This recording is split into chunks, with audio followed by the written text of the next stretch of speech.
ബിസ്മില്ലാഹിർ റഹ്മാനിർ റഹീം. ലോകാവസാനത്തിന്റെ ചില അടയാളങ്ങളൊക്കെ തിരുനബി പഠിപ്പിച്ചത് നേരിട്ട് കേട്ടയാളാണ് സയ്യിദുനാ ഉമറുൽ ഫാറൂഖ് റളിയല്ലാഹു അൻഹു. അദ്ദേഹത്തിന്റെ ഖിലാഫത്ത് കാലത്ത് ഒരിക്കൽ അദ്ദേഹം ബേജാറായി. ഒരടയാളം പുലർന്നിട്ടുണ്ടല്ലോ, ജറാദ് എന്ന വെട്ടുകിളി, അത് വംശനാശം വരുമെന്ന് ലോകാവസാനത്തിന്റെ അടയാളത്തിൽ ഉമറുൽ ഫാറൂഖ് റളിയല്ലാഹു അൻഹു കേട്ടിട്ടുണ്ട്.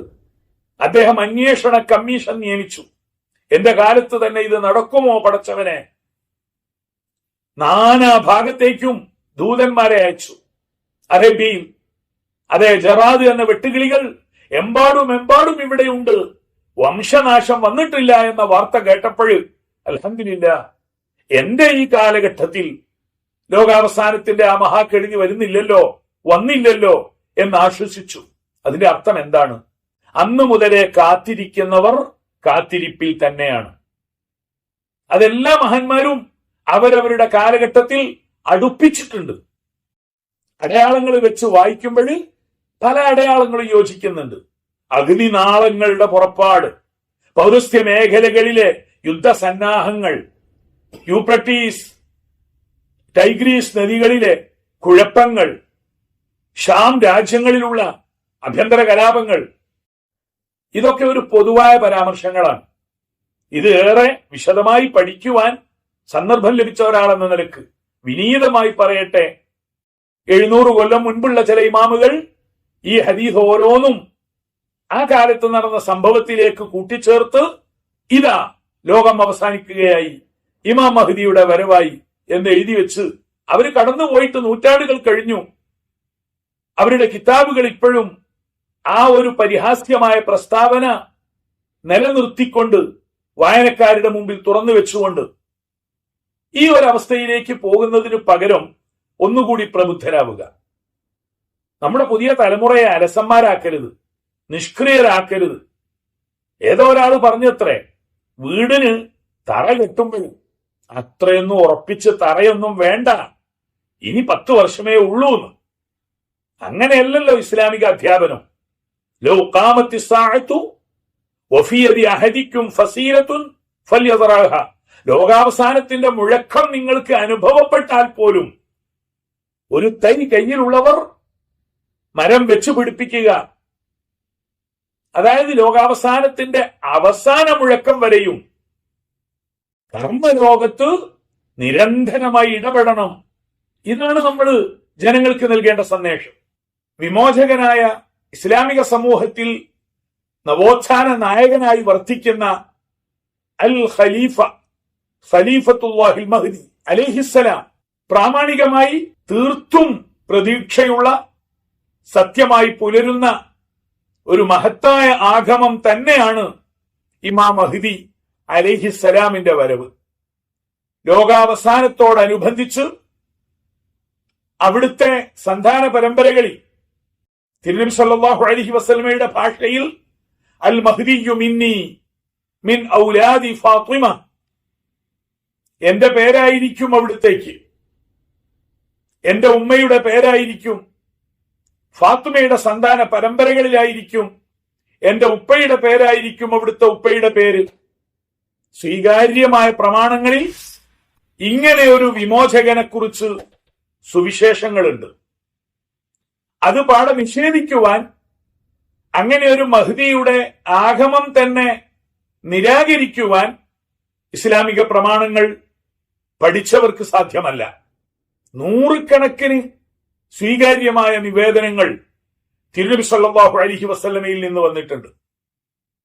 ആ ഇമാം മഹ്ദി അലൈഹിസ്സലാം ഇസ്ലാമിക സമൂഹത്തിൽ വരുത്തുന്ന മാറ്റങ്ങൾ, വിമോചനം, സുരക്ഷയുടെ, സന്തോഷത്തിന്റെ, ആഹ്ലാദത്തിന്റെ വിജയങ്ങൾ തിരുനബി സല്ലല്ലാഹു അലൈഹി വസല്ലമ സുവ്യക്തമായി പഠിപ്പിച്ചിട്ടുണ്ട്. സ്വീകാര്യമായ നിവേദനങ്ങളിൽ എല്ലാവരെയും ഇസ്ലാമിക ആദർശത്തിലേക്ക് വഴി നടത്തുവാൻ പര്യാപ്തമായ നവോത്ഥാന പ്രവർത്തനങ്ങളായിരിക്കും ഇമാം മഹ്ദി. തിരുനബി സല്ലല്ലാഹു അലൈഹി വസല്ലമയുടെ ഉത്തരാധികാരിയായ സയ്യിദുന അബൂബക്കർ, തൊട്ടടുത്തു വന്ന സയ്യിദുന ഉമർ, സയ്യിദുന ഉസ്മാൻ, സയ്യിദുന അലി റളിയല്ലാഹു അൻഹും, ഇങ്ങനെ അനന്തരാവകാശികളായി, ഖലീഫമാരായി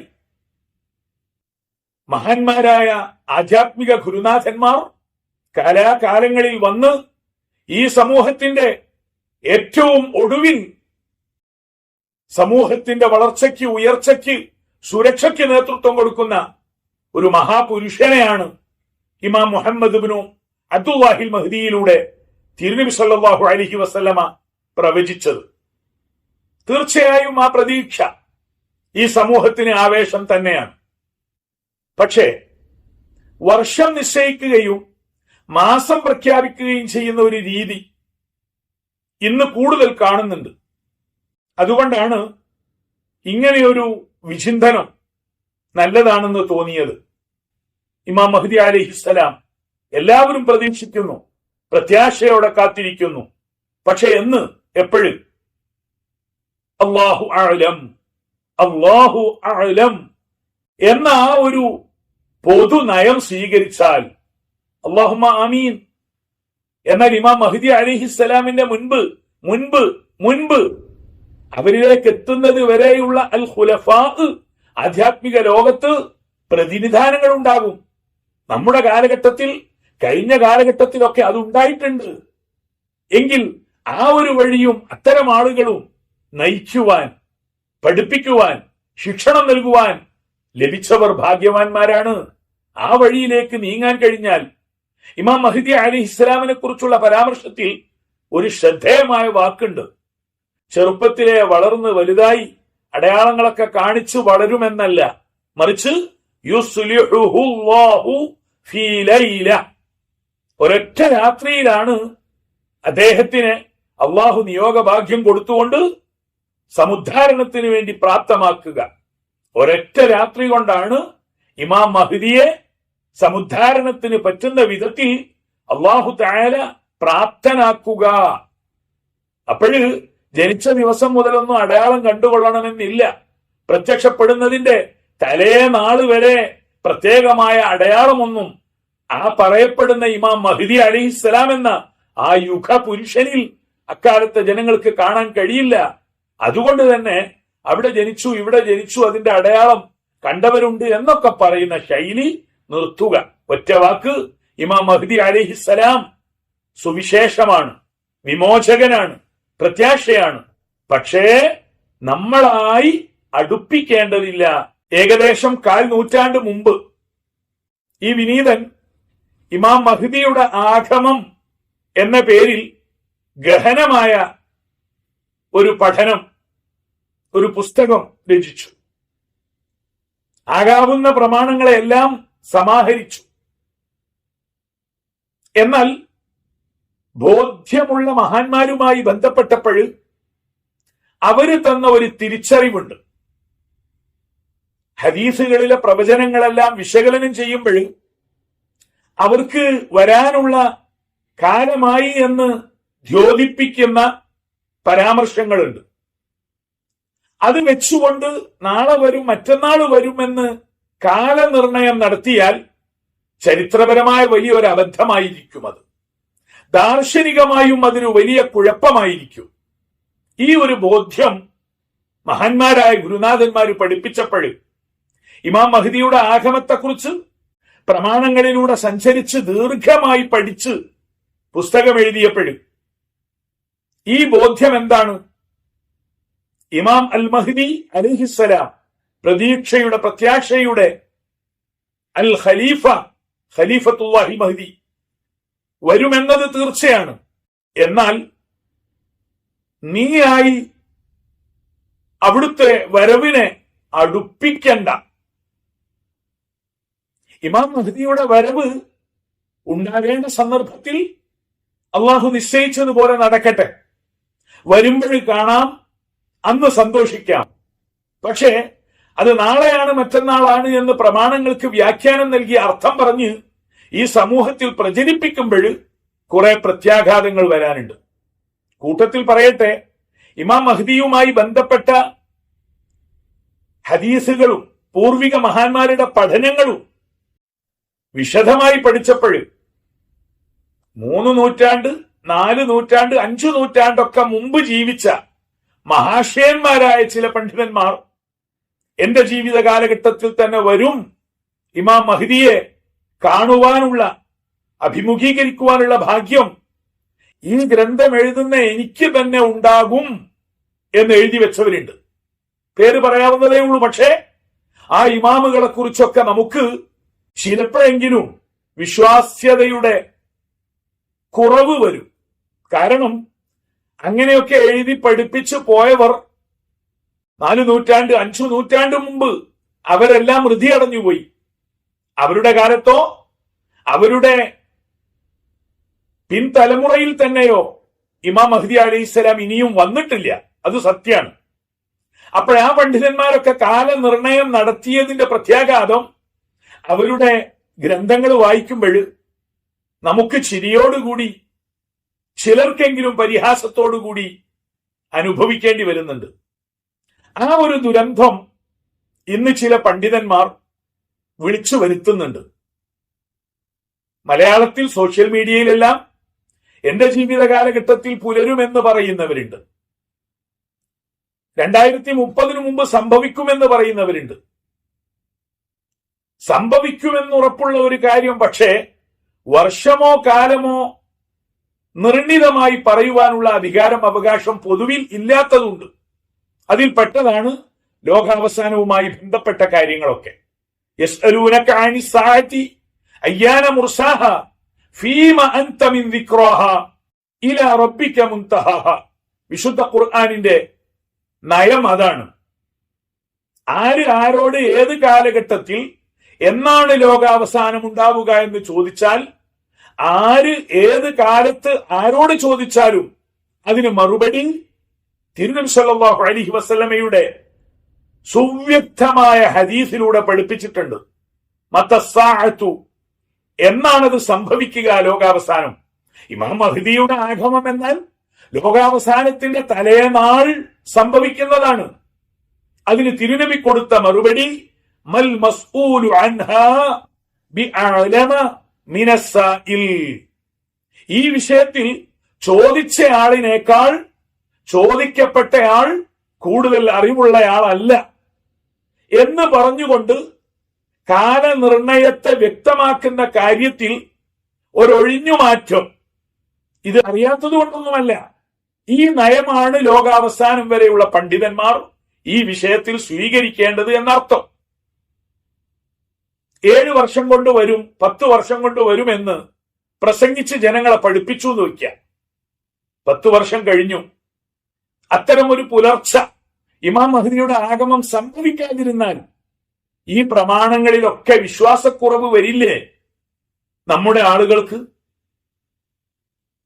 വലിയ ഇമാമുകളൊക്കെ അങ്ങനെ മുമ്പ് എഴുതി, എന്റെ ജീവിത കാലഘട്ടത്തിൽ ഇമാം മഹ്ദി വരും, കാണും.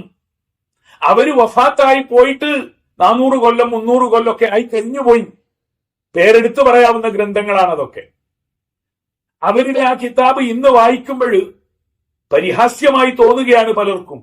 അതുകൊണ്ട് ഇമാം മഹ്ദി അലൈഹിസ്സലാം തീർച്ചയായും പ്രത്യക്ഷപ്പെടും. സംഭവം എന്താണ്? ഇമാം മഹ്ദി അലൈഹിസ്സലാമിന്റെ സുവിശേഷം പറയുന്ന എല്ലാ പ്രമാണങ്ങളെയും തൊട്ടടുത്ത് തന്നെ 6-7 വർഷത്തിന്റെ വ്യത്യാസത്തിന് അൽ മസീഹു ദജ്ജാൽ ദുരന്തമായി വരുമെന്നും പറഞ്ഞിട്ടുണ്ട്. മസീഹു ദജ്ജാൽ വന്നാൽ ഏറെയൊന്നും വൈകാതെ സയ്യിദുന അൽ മസീഹ് ഈസ അലൈഹിസ്സലാം അവതരിക്കുമെന്നുമുണ്ട്. അത് കഴിയുന്നതോടെ പിന്നെ വർഷങ്ങളുടെ മാത്രം അവശേഷിപ്പേ ഈ ലോക സംവിധാനത്തിനുള്ളൂ.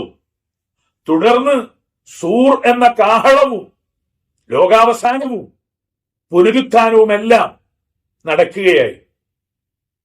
5-10 വർഷത്തിനകം ഇമാം മഹ്ദി അലൈഹിസ്സലാം വരുമെന്ന് പ്രഭാഷണം നടത്തുന്നവരുടെ കാലനിർണയം അനുസരിച്ച് ആകെ പിന്നെ 10-40 വർഷത്തെ ശേഷിപ്പ് മാത്രമേ ഈ ലോകത്തിനുള്ളൂ എന്ന് വരൂ. സോഷ്യൽ മീഡിയയിലൊക്കെ ഈ പ്രസംഗം കേൾക്കുന്നവരൊക്കെ വലിയൊരു വിഭാഗം ആ കാലത്തുണ്ടാകും. 10-50 വർഷവും കൂടി ജീവിക്കാൻ കഴിയും. മഹ്ദിയുമില്ല, ഇമാം മഹ്ദി അലൈഹിസ്സലാമിന്റെ വരവ് കാണുന്നില്ല, മസീഹു ദജ്ജാൽ വന്നത് അറിയുന്നില്ല, ഈസാ അലൈഹിസ്സലാമിനെയും കാണുന്നില്ല. ഒരു 5 പതിറ്റാണ്ട് കഴിയുമ്പോ ഈ പ്രസംഗങ്ങളും പുസ്തകങ്ങളും ഒക്കെ വായിക്കുന്ന അക്കാലത്തെ സമൂഹം എന്തുമാത്രം പരിഹാസത്തോടെയാണ് പ്രമാണങ്ങളെ കാണുക. ഖുർആനും സുന്നത്തുമൊക്കെ അവിശ്വസിക്കാൻ വരെ, നിഷേധിക്കാൻ വരെ കാരണമായി തീരും. അതുകൊണ്ടാണ് ആത്മാർത്ഥമായും ഈ വിഷയത്തോട്, ഇസ്ലാമിക സമൂഹത്തോട് കടപ്പാടോടുകൂടി സംസാരിക്കുന്നവർ സമയവും മാസവും വർഷവും നിശ്ചയിക്കാറില്ല. അത് പറഞ്ഞു വെളിപ്പെടുത്തുന്ന രീതിയുമില്ല. ഏകദേശം 25 വർഷം മുൻപ് ഇമാം മഹ്ദിയുടെ ആഗമം എന്ന വിഷയത്തിൽ ഗഹനമായി പഠിച്ച് മലയാള ഭാഷയിൽ ലഭിക്കാവുന്നതിൽ വെച്ച് ഏറ്റവും വലിയ പഠനം, പുസ്തകം രചിക്കുവാനുള്ള അവസരമുണ്ടായി. പരമാവധി പ്രമാണങ്ങളെല്ലാം വായിച്ചു, വിശകലനം ചെയ്തു. പക്ഷെ ആ പുസ്തകത്തിലും കാലനിർണയത്തെ വർഷം കൊണ്ട് പറയാനുള്ള ധൈര്യം ഈ വിനീതൻ അന്ന് കാണിച്ചിട്ടില്ല, പിന്നെയും കാണിക്കുന്നില്ല. കുറച്ചുകൂടി അവഗാഹമുള്ള, ആധ്യാത്മജ്ഞാനമുള്ള, പക്വതയുള്ള, പരിശുദ്ധ ദീനിന്റെ അകവും പുറവും അറിയുന്ന മഹാഗുരുനാഥന്മാരോട് ബന്ധപ്പെട്ടപ്പോഴും അവർ ആ വിഷയത്തിൽ ഒരു തീർപ്പ് തന്നു. എന്താണ് പറഞ്ഞത്? അൽ മഹ്ദി അലൈഹിസ്സലാം പ്രതീക്ഷയാണ്, പ്രത്യാശയാണ്, വിമോചകനാണ്, വരും. ഫാത്തിമ ബീവിയുടെ സന്താന പരമ്പരകളിൽ മുഹമ്മദ് എന്നാണ് പേര്, അബ്ദുല്ലാഹി എന്നാണ് പിതാവിന്റെ പേര്. മുസ്ലിം ഉമ്മത്തിന് ആകമാനം നവജാഗരണം ഉണ്ടാകും. പക്ഷേ നീയായി അടുപ്പിക്കേണ്ടതില്ല. നിങ്ങൾ ഇമാം മഹ്ദിയെ അടുപ്പിച്ചു കൊണ്ടുവരേണ്ടതില്ല. നാളെ മറ്റന്നാൾ എന്ന് പറയുന്നതിന് പകരം വരുന്ന സമയത്ത്, വരുന്ന കാലത്ത് ആ സമൂഹത്തിന് പ്രതീക്ഷയോടുകൂടി ഏറ്റെടുക്കാം, അത്ര മതി. ഇതാണ് ശരിയായ നിലപാട്. എന്തുകൊണ്ട്? കാലനിർണയം വെളിപ്പെടുത്തിയവരൊക്കെ മരണപ്പെട്ടു പോയി പതിറ്റാണ്ടുകളും നൂറ്റാണ്ടുകളും കഴിഞ്ഞു. അവരൊക്കെ ആ പറഞ്ഞ മഹ്ദി ഇമാം എവിടെ? അപ്പോഴ് ഇന്നും നമ്മളായിട്ട് കാലനിർണയം വ്യക്തമാക്കാതിരിക്കുന്നതാണ് പ്രമാണങ്ങളോടും ബുദ്ധിയോടും കാണിക്കുന്ന മര്യാദ. ഇന്നത് കൂടി വരികയാണ്. ചിലരൊക്കെ എവിടെയോ വന്നിട്ടുണ്ട്, ജനിച്ചിട്ടുണ്ട്, കണ്ടവരുണ്ട്, കണ്ടവരെ ഞാൻ കണ്ടിട്ടുണ്ട് എന്നൊക്കെ പറയുന്നുണ്ട്. അതിനുള്ള സത്യാവസ്ഥ എന്തുമാകട്ടെ, ആ രീതിയിലുള്ള ഒരു പ്രചാരണം നമ്മൾ നടത്തുമ്പോൾ പിന്നീട് പ്രമാണങ്ങളോടുള്ള നിരാസവും നിഷേധവും പ്രബുദ്ധരായ ആളുകൾക്ക് കടന്നു വരും, മുൻപുണ്ടായതുപോലെ. അതുകൊണ്ട് സുവ്യക്തമായി നമുക്ക് പറയാം, അങ്ങനെ ഒരു മഹാത്മാവിന്റെ വിജയ ഭേരി ഈ സമൂഹത്തെ രക്ഷപ്പെടുത്തും. ആധ്യാത്മിക ഗുരുനാഥൻ വളരെ സ്നേഹത്തോടെ പറഞ്ഞു, അല്ലെങ്കിലും അത്ഭുതങ്ങളിലൂടെ വിഷയങ്ങൾ നേടുമെന്ന് പറഞ്ഞ് അത്ഭുതങ്ങളെ കാത്തിരിക്കുന്നവർ അലസതയാണ് അവരുടെ അടയാളം. പ്രമാണങ്ങളൊന്നും അവർക്ക് പ്രശ്നമല്ല, അവര് അത്ഭുതങ്ങളെ കാത്തിരിക്കുകയാണ്. നിഷ്ക്രിയരായി, അലസന്മാരായി കഴിഞ്ഞുകൂടുക. എന്നിട്ട് ഇമാം മഹ്ദി വരും, എല്ലാം ശരിയായിക്കൊള്ളും. ആ വലിയ പ്രത്യാശയോടുകൂടി ഇരിക്കുമ്പോൾ ഇസ്ലാമിക സമൂഹത്തിന്റെ സുരക്ഷയ്ക്ക് ആവശ്യമായ ക്രിയാത്മകമായ മുന്നേറ്റങ്ങൾ നടത്തണം. അതൊക്കെ ഈ അത്ഭുത പ്രതീക്ഷയിൽ അടങ്ങിയിരിക്കുകയാണ് പലരും. ഇത് ഇമാം മഹ്ദിയുടെ കാര്യത്തിൽ മാത്രമല്ല. ചില ആളുകൾ പണിയെടുക്കൂല, അധ്വാനിക്കൂല, പഠിക്കാൻ പോലും സന്നദ്ധമല്ല. അത്ഭുതങ്ങളിലൂടെ ജീവിത വിജയം വരുമെന്നും പറഞ്ഞ് അതിനുള്ള മന്ത്രങ്ങളും തന്ത്രങ്ങളുമായി കഴിഞ്ഞുകൂടുക.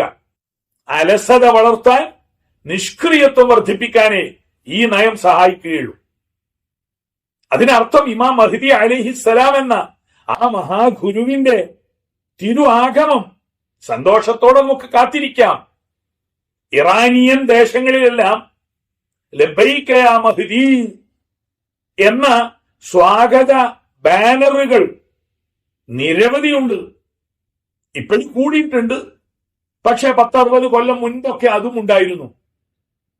ഇറാനിയൻ ഇസ്ലാമിക വീക്ഷണം, ഷിയാക്കളുടെ അന്ധമായ വികലമായ വ്യാഖ്യാനങ്ങൾ, അത് കുറച്ചുകൂടി അബദ്ധമാണ്. ഈ വിഷയത്തിൽ വളരെ ഗൗരവത്തോടുകൂടി അവര് നാളെ മറ്റന്നാൾ തന്നെ വരുന്നു എന്ന് പറഞ്ഞ് ഇമാം മഹ്ദിയെ സൽക്കരിക്കുവാനുള്ള ഭക്ഷണം അടുപ്പത്ത് വെച്ച് കാത്തിരിക്കുകയാണ്. പക്ഷെ ഇതെന്ന് തുടങ്ങി ഇങ്ങനെ? എത്ര കാലമായി? എന്നിട്ടും എന്തുകൊണ്ട് ഇങ്ങനെ പറയുന്നതിൽ നിന്ന് ബുദ്ധിമാന്മാരായ ആളുകൾക്ക് ചിന്തിക്കാൻ കഴിയുന്നില്ല? അത്തരമൊരു പരാമർശം വേണ്ടെന്ന് വെച്ചാൽ എന്താ കുഴപ്പം? തിരുനബി സല്ലല്ലാഹു അലൈഹി വസല്ലമ വ്യാപകമായി പൊതുവായി ചില അടയാളങ്ങളൊക്കെ പറഞ്ഞിട്ടുണ്ട്, ലോകാവസാനത്തിന്റെ അടയാളങ്ങൾ. സയ്യിദുൽ മഹ്ദി അലൈഹിസ്സലാം വരുന്നതിനോടനുബന്ധിച്ച്, അതുപോലെ മസീഹു ദജ്ജാലിന്റെ ദുരന്തം, അത് കഴിഞ്ഞ് ദജ്ജാലിനെ തന്നെ വകവരുത്തും വിധം സയ്യിദുനാ ഈസാ അലൈഹിസ്സലാമിന്റെ വരവ്. ഇത് മൂന്നും കൂട്ടി വായിക്കണം നമ്മൾ. ഗുരുനാഥന്റെ ഒരു മനോഹരമായ ഉദാഹരണം, ഒരു വ്യക്തിക്ക് $100 കോടി നാളെ വൈകുന്നേരം ലഭിക്കും, ഇങ്ങനെ ഒരു പ്രവചനം ആ വ്യക്തിയോട് പറഞ്ഞാൽ എന്തായിരിക്കും സന്തോഷം? നാളെ വൈകുന്നേരം 4 മണിക്ക് $100 കോടി വലിയൊരു ബോക്സിലായി താങ്കൾക്ക് ലഭിക്കും. വിശ്വസിക്കാൻ പറ്റുന്ന ഒരാളുടെ പ്രവചനാണ്, അല്ലെങ്കിൽ വാഗ്ദത്താണ്. സന്തോഷിക്കുമെന്ന് ഉറപ്പല്ലേ? പക്ഷെ ആ സന്തോഷത്തിന് ദീർഘായുസില്ല. എന്തുകൊണ്ട്? $100 കോടി താങ്കൾക്ക് ലഭിക്കുന്നു, താങ്കൾ അത് വാഹനത്തിൽ വെച്ച് വീട്ടിലേക്ക് പോകുന്നു. 10 കിലോമീറ്റർ പിന്നിട്ടാൽ ഒരു പ്രത്യേക കൊള്ളസംഘം വന്ന് വെടിവെച്ച് താങ്കളെ വകവരുത്തി കൊന്നൊടുക്കി ഡോളറുമായി കടന്നു കളയുന്നു. ഇതും കൂടി ആ പ്രവചനത്തിന്റെ 2ാം ഭാഗത്തുണ്ടെങ്കിൽ ഇത് സന്തോഷ വാർത്തയാണോ? ഇത് സുവിശേഷമാണോ? $100 കോടി ലഭിച്ചിട്ടില്ലെങ്കിലും വേണ്ടിയില്ല, തൊട്ടടുത്ത് തന്നെ കൊള്ളക്കാര് വന്ന് വെടിവെച്ച് കൊന്ന് അപകടമുണ്ടാക്കുമെന്ന് 2 പ്രവചനവും ഒരുപോലെ സത്യമാണെങ്കിൽ 100 കോടി കിട്ടുമെന്ന സന്തോഷം, മണിക്കൂറുകൾക്കകം തന്നെ അവർ കൊലപ്പെടുത്തുമെന്നും കൂടി കേൾക്കുമ്പോൾ, എന്നാ പിന്നെ ആ 100 കോടി സന്തോഷത്തിന്റെ പ്രവചനമല്ല നല്ലത്. ഒരു ഉദാഹരണമാണ്, ഇമാം മഹ്ദി അലൈഹിസ്സലാം ഇസ്ലാമിക സമൂഹത്തിന്റെ വിമോചനം നടത്തി മുന്നേറും. അതൊക്കെ ഹദീസുകളിൽ സുവ്യക്തമാണ്. ശത്രു വിഭാഗങ്ങളുടെ അംബര ചുംബികളായ കൊട്ടാരങ്ങളിലേക്ക് നോക്കി ലാ ഇലാഹ ഇല്ലല്ലാഹ് എന്ന കലിമത്തു തൗഹീദിന്റെ വചനം, ആ പരിശുദ്ധ വചനത്തിന്റെ ആധ്യാത്മികമായ സർവമാന പ്രസരണങ്ങളും ഉൾച്ചേർത്ത് പറയുവാൻ ആത്മീയമായ സിദ്ധിയുള്ള മഹാത്മാവ് ഇമാം മഹ്ദി ലാ ഇലാഹ ഇല്ലല്ലാഹ് എന്ന് താനും തന്റെ കൂട്ടുകാരും പറയുമ്പോഴേക്ക് ശത്രുക്കളുടെ കൊട്ടാരങ്ങൾ, അംബരചുംബികൾ തകർന്നു വീഴുമെന്ന് തിരുനബി സല്ലല്ലാഹു അലൈഹി വസല്ലമ പറഞ്ഞിട്ടുണ്ട്. അതെ, മന്ത്രങ്ങളുടെ, ഖുർആനിക വചനങ്ങളുടെ, ലാ ഇലാഹ ഇല്ലല്ലാഹുവിന്റെ ഒക്കെ ശരിയായ അൻവാറുകൾ, ആധ്യാത്മ പ്രസരണങ്ങൾ പ്രവർത്തിപ്പിക്കുന്ന, പ്രയോഗിക്കുന്ന, അള്ളാഹുവിനാൽ നയിക്കപ്പെടുന്ന നിയോഗഭാഗ്യമുള്ള മഹാഗുരുവാണ് ഇമാം മഹ്ദി അലൈഹിസ്സലാം. ആ ഒരു നാളെയാണ് മറ്റന്നാളാണെന്ന് പറയുമ്പോഴാണ് വിഷയം. വരും എന്ന ആ പ്രതീക്ഷയിൽ ദിവസം നിശ്ചയിക്കാതെ തിരുനബി സല്ലല്ലാഹു അലൈഹി വസല്ലമ വ്യക്തമായി പറഞ്ഞതിനെ നമുക്ക് വ്യക്തമായി പറയാം, കണിശമായി പറഞ്ഞതിനെ കണിശമായി പറയാം. എന്നാൽ തിരുനബി തന്നെ വ്യക്തമാക്കാതെ ഉപേക്ഷിച്ച ചില കാര്യങ്ങളുണ്ട്. ലോകാവസാനത്തിന്റെ തീയതിയും വർഷവും അത് അള്ളാഹുവിന് അറിയാത്തത് കൊണ്ടല്ലല്ലോ. അള്ളാഹുവിന്റെ ഹബീബായ റസൂലുള്ളാഹിക്ക് അള്ളാഹു തആലക്ക് അത് സംബന്ധമായ സുനിശ്ചിത വിവരങ്ങൾ നൽകാം. പക്ഷെ നൽകട്ടെ, അവിടുന്ന് അറിയട്ടെ, അറിയാതിരിക്കട്ടെ. അവിടുന്ന് സ്വീകരിച്ച നയം എന്താണ്? മൽ മസ്ഊലു അൻഹാ ബിഅഅലമ മിനസ്സാഇൽ. ലോകാവസാനവുമായി ബന്ധപ്പെട്ട് ആരോട് ഏത് സന്ദർഭത്തിൽ ഏത് കാലത്ത് ചോദിച്ചാലും ചോദിച്ച ആളിനേക്കാൾ കൂടുതൽ അറിവുള്ളയാളല്ല ചോദിക്കപ്പെട്ടയാൾ. മറിച്ച് അതിന്റെ കൃത്യമായ വിവരമുള്ളത് യസ്അലൂനക അനിസ്സാഅതി അയ്യാന മുർസാഹ, ഫീമ അൻത മിൻ ദിക്റാഹാ ഇലാ റബ്ബിക മുൻതഹാഹാ. ഈ ഒരു പ്രമാണത്തിൽ ഒതുങ്ങി നിന്നാൽ ഇമാം മഹ്ദി അലൈഹിസ്സലാം വരും, സന്തോഷത്തിന്റെ 1000 പുഷ്പങ്ങൾ വിരിയും, വിമോചനത്തിന്റെ ആ നല്ല നാളുകൾ. പക്ഷെ തൊട്ടടുത്ത് എല്ലാ പ്രമാണങ്ങളും വായിക്കുമ്പോൾ 7 വർഷമാണ് പിന്നീട്, അതിലപ്പുറം ഇല്ല. സയ്യിദന ഈസാ അലൈഹിസ്സലാം വരുമ്പോൾ 40 വർഷം ഉണ്ട് എന്നും അതല്ല 7 വർഷമാണുള്ളത് എന്നാണ് പ്രമാണങ്ങൾ കൂടുതൽ പറയുന്നത്. അപ്പോഴ് ഇമാം മഹ്ദി വന്നാൽ പിന്നെ ഒരു 2-3 ഏഴുകളോ 5 വർഷങ്ങളോ ഒക്കെയാ പിന്നെ ആകെ ഉള്ളത്. അത്രയും വേഗം അങ്ങോട്ട് സൂറെന്ന കാഹളം എടുക്കണോ നമ്മൾ? ലോകാവസാനത്തിന്റെ മുഴക്കം നമ്മുടെ നാവിലൂടെ, സോഷ്യൽ മീഡിയയിലൂടെ ബുദ്ധിയുള്ള ലോകത്തിന് മുമ്പിൽ പറഞ്ഞ് വഷളാകേണ്ടതുണ്ടോ? ഇവിടെ സുനിശ്ചിതമായൊരു നയം വേണം. ഇമാം മഹ്ദി അലൈഹിസ്സലാമിന്റെ ആഗമത്തെ തന്നെ പാടെ നിഷേധിക്കുക, ഈസാ അലൈഹിസ്സലാമിന്റെ വരവിനെ തന്നെ നിരാകരിക്കുക, അതൊക്കെ പ്രമാണങ്ങളെ എതിർക്കലാണ്. വരുമെന്നത് ഉറപ്പാണ്. അബൂബക്കർ സിദ്ദീഖ് റളിയല്ലാഹു അൻഹു എന്ന 1-ാം ഖലീഫയിൽ നിന്ന് സയ്യിദന ഉമർ, ഉസ്മാൻ, അലി റളിയല്ലാഹു അൻഹും അങ്ങനെ ആധ്യാത്മികമായി ഗുരുപരമ്പരകളുടെ ആഗമങ്ങളുണ്ടായി. ഈ ഉലകത്തിന്റെ വിജയത്തിന് വേണ്ടി നായകത്വം നൽകുന്ന മഹാഗുരുനാഥന്മാരുടെ അവസാനത്തെ കണ്ണിയായി മുഹമ്മദ് ഇബ്നു അബ്ദുല്ലാഹിൽ മഹ്ദി അലൈഹിസ്സലാം. സ്വീകാര്യമായ ഹദീസിൽ തിരുനബി പറഞ്ഞത് ഖലീഫത്തുല്ലാഹിൽ മഹ്ദി അലൈഹിസ്സലാം. അതെ, ഈസാ അലൈഹിസ്സലാം അത് പറയുമെന്നാണ് തിരുനബി പറഞ്ഞത്. വഫീക്കും ഖലീഫത്തുല്ലാഹിൽ മഹ്ദി. അപ്പൊ ഈസാ അലൈഹിസ്സലാം വരുമ്പോൾ സയ്യിദന മഹ്ദി അലൈഹിസ്സലാം ഭൂമിയിൽ ഉണ്ടാകും. ഈ കാലയളവിലാണ് ദജ്ജാലിന്റെ ദുരന്തങ്ങൾ ലോകത്താകമാനം കെടുതികൾ വരുത്തുന്നത്. അതുകൊണ്ട് ഇമാം മഹ്ദിയുടെ വരവ് മനസ്സുകൊണ്ട് പ്രത്യാശയോടുകൂടി കാത്തിരിക്കാം. എന്നാൽ അരസന്മാരെ സൃഷ്ടിക്കാതെ ലോകതലത്തിൽ ഇസ്ലാമിക മുന്നേറ്റത്തിനുള്ള വഴി എന്താണ്? മസ്ജിദുൽ അഖ്സയുടെ വിമോചനം നമുക്ക് വേണം. അപ്പോഴേക്ക് അതൊക്കെ മഹ്ദി ഇമാം വന്നാൽ ശരിയായിക്കൊള്ളും. അപ്പോൾ പിന്നെ ലോകതലത്തിൽ രാഷ്ട്രീയപരമായ നീക്കങ്ങളോ പരിഹാര മാർഗങ്ങളോ ചിന്തിക്കാനോ അന്വേഷിക്കാനോ ആർക്കും ആലോചനയില്ല. ഇന്ത്യയിൽ പ്രശ്നങ്ങളുണ്ട്, പ്രയാസങ്ങളുണ്ട്, സാരമില്ല. അതൊക്കെ രക്ഷപ്പെടുത്താൻ ഇസ്ലാമിക സമൂഹത്തിന്റെ വിമോചകൻ ഇമാം മഹ്ദി അലൈഹിസ്സലാം നാളെ മറ്റന്നാൾ വരും. കേട്ടാൽ തോന്നും എല്ലാ പ്രശ്നങ്ങളും പരിഹരിക്കും ഇമാം മഹ്ദി അലൈഹിസ്സലാമിന്റെ വരവോടെ. അങ്ങനെ ആവട്ടെ. പക്ഷെ തൊട്ടടുത്ത വർഷങ്ങളിൽ എല്ലാം കഴിയും ദജ്ജാലിന്റെ വരവോടെ. അങ്ങനെ വരുമ്പോ നമുക്ക് പ്രത്യാശിക്കാം, തീർച്ചയായും പ്രത്യാശിക്കാം. യാ ഇസ്സ മുൻഫഖിമിൻ ബിഫാത്തിമത്തല്ലതി ഫീ ഹിജ്രിഹാ മഹ്ദി വഖാബ റിളാഹു. ഫാത്തിമയുടെ സന്താന പരമ്പരകളിലൂടെ മുസ്ലിം ഉമ്മത്തിനെ നയിക്കുന്ന, ഭരിക്കുന്ന, വിജയം കൊടുക്കുന്ന അൽ ഖലീഫ ഇൻഷാ അല്ലാഹ്. പക്ഷെ നാളെ മറ്റന്നാൾ എന്നത് ഒഴിവാക്കുക. വരുമെന്ന ആ പ്രത്യാശയിൽ, അത് ലോകാവസാനത്തെക്കുറിച്ചുമുള്ള നയം അത് തന്നെയാണ്. ശാസ്ത്രീയമായി ഇതിനെയൊക്കെ പഠിക്കുന്ന ആളുകൾ ലോകത്തിന്റെ മൊത്തം അവസാനത്തിനും കെടുതിക്കും വർഷം പറയുന്നവരുണ്ട് ശാസ്ത്രലോകത്ത്. എന്നാലും അവരും 10-40 വർഷത്തിന്റെ ഇടയ്ക്കൊന്നും ഗണ്യതമായി ആർക്കും പറയാൻ കഴിയില്ല. പിന്നെ ഇസ്ലാമിക പ്രമാണം കയ്യിലുള്ളവര് അങ്ങനെയൊക്കെ പറയുമ്പോൾ സങ്കടം വിളിച്ചു വരുത്തലല്ലേ? ഇമാം മഹ്ദി അലൈഹിസ്സലാം തിരുനബി പറഞ്ഞ ഒരു പ്രയോഗവും കൂടി ശ്രദ്ധിക്കുക. അവിടുന്ന് വരുമ്പോൾ ആരൊക്കെയാണ് അവരെ ബൈഅത്ത് ചെയ്യുക, ആരൊക്കെയാണ് അവരുടെ കൂടെ ആത്മീയമായും ഭൗതികമായും ആ നായകത്വത്തെ സ്വീകരിച്ചുകൊണ്ട് കൂടെ മുന്നേറുക, ഇതൊക്കെ ഹദീസിൽ വന്നിട്ടുണ്ട്. സ്വീകാര്യമായ പല ഹദീസുകളിലുമുണ്ട്. എന്നാൽ നിവേദന പരമ്പരകൾ ദുർബലമായ കുറെ വിശദീകരണങ്ങളുമുണ്ട്.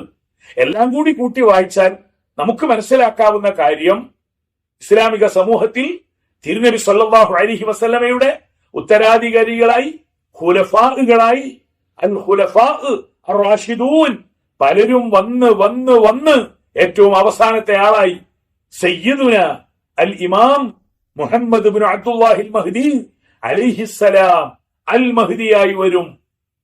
എന്നാൽ അവിടെ മഹ്ദി അൽ മഹ്ദി രണ്ട് പ്രയോഗമുണ്ട്. ഒരാളെങ്കിലും സന്മാർഗത്തിലേക്ക് നയിക്കാനും നല്ല വഴിയിലേക്ക് സന്മാർഗ ബോധോദയത്തിന് കാരണമാകാനും നമുക്ക് കഴിഞ്ഞാൽ നമ്മളൊക്കെ ഒരർത്ഥത്തിൽ മറ്റുള്ളവർക്ക് സന്മാർഗം പകർന്നു നൽകുന്നവരാണ്. അതിനുള്ള വഴി നോക്കുക. മഹ്ദിയൻ ഹുദാത്തൻ മുഹ്തദീൻ. എന്നാൽ അൽ ഇമാമു അൽ മഹ്ദി എന്ന ആ മഹാത്മാവിന്റെ യുഗം എന്നാണെന്നറിയില്ല, എപ്പോഴാണെന്നറിയില്ല, വരുമെന്ന് തീർച്ചയാണ്. അങ്ങനെ പറയുന്നതിന് എന്താ കുഴപ്പം? ലോകാവസാനത്തെ കുറിച്ച് നമ്മൾ അങ്ങനെ തന്നെയല്ലേ പറയുന്നത്? അവിടുന്ന് വരുന്നത് വരെയും അതുപോലെ എന്തെന്തെല്ലാം വരാനുണ്ടോ അതുവരെയും നമുക്ക് ചെയ്യാനുള്ളത് സത്കർമ്മങ്ങൾ, നന്മകൾ നാം വർദ്ധിപ്പിക്കുക, ആസൂത്രിതമായ ക്രിയാത്മകമായ മുന്നേറ്റങ്ങൾ നമ്മൾ നടത്തുക. ഇസ്ലാമിക സമൂഹത്തിന് നല്ല തുടക്കം മുഹമ്മദ് മുസ്തഫയിലൂടെ അള്ളാഹു നൽകിയതുപോലെ മുഹമ്മദ് ബിൻ അബ്ദുല്ലാഹി എന്ന മുഹമ്മദിലൂടെ ശുഭപര്യവസാനവും അള്ളാഹു തആല നൽകും. ആ പ്രതീക്ഷ ദർശനപരമായി നമ്മുടെ ഖൽബിൽ പ്രതീക്ഷകൾ നിലനിർത്തട്ടെ. വആഖിറു ദഅവാന അനിൽ ഹംദുലില്ലാഹി റബ്ബിൽ ആലമീൻ.